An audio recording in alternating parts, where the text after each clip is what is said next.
हिंदुस्थानामध्ये आम्ही हिंदू आहोत आणि महाराष्ट्रामध्ये आम्ही मराठी आहोत.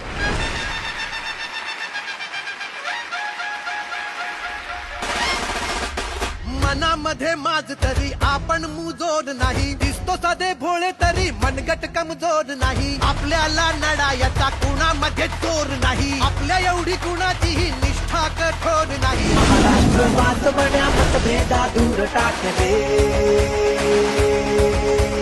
मराठीच्या रक्षणात भाऊ आता एक आहे. पक्ष आपला, पक्ष आपला, पक्ष आपला ठाकरे.